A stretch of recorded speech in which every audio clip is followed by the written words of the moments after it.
আমাকে গুলি করে মারে ফেলা দাও, আমি পদত্যাগ করবো। তাকে গুলি করে মারে ফেলা দিয়ে চলে দাও, পদত্যাগ আমি করবো না। আমাকে যদি মেরে ফেলা হয় আমি পদত্যাগে স্বাক্ষর করবো।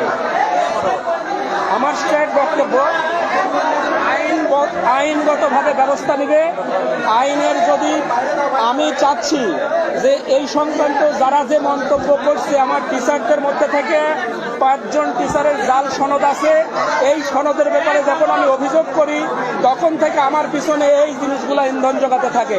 আমাকে ডাইরেক্ট হুমকি দেওয়া হয়, এখনো নাম্বারগুলো দেখাবো, র্যাব সাজায় হুমকি দেয় যে আপনি এদের বিরুদ্ধে যাবেন না, র্যাবের নাম্বার দেবো আপনারা কথা বলেন, আপনারা দুদকের নাম্বার দেব কথা বলেন। দুদক থেকে ফোন দিয়ে বলে আপনার বিরুদ্ধে অভিযোগ আছে এই আপনাকে কিন্তু এখনই আমরা দুদকের অনুমোদন দেবো, প্লিজ আমাকে কথা বলতে দেন, আপনারা মিডিয়াতে নেন। আমি কোথায় বিশৃঙ্খলা তৈরি করেন না স্যার, এখানে আপনি সম্মানিত লোক, আপনি সম্মান দিয়ে কথা বলছেন। আপনি যদি পদত্যাগ না করেন তাহলে আপনি এখন বাসায় যান, এই পেপার ভিতরে থেকে আপনি বাসায় যান।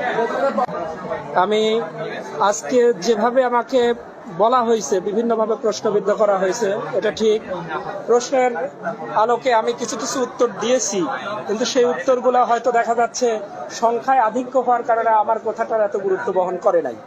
তবে আমি অনুরোধ করব যে এই প্রতিষ্ঠানে কর্মরত থেকে, এই প্রতিষ্ঠানের যে পরিশ্রম আর ত্যাগ করে আমি এই প্রতিষ্ঠানকে সাজানোর জন্য দিন রাত অক্লান্ত পরিশ্রম করে যাচ্ছি, একটা কুচক্রী মহলই আমি বলবো, আমার টিচারের মধ্যেই কয়েকজন আছেন, তারা খুব আপ্রাণ চেষ্টা করতেছিল আজ থেকে 5 বছর আগের থেকে।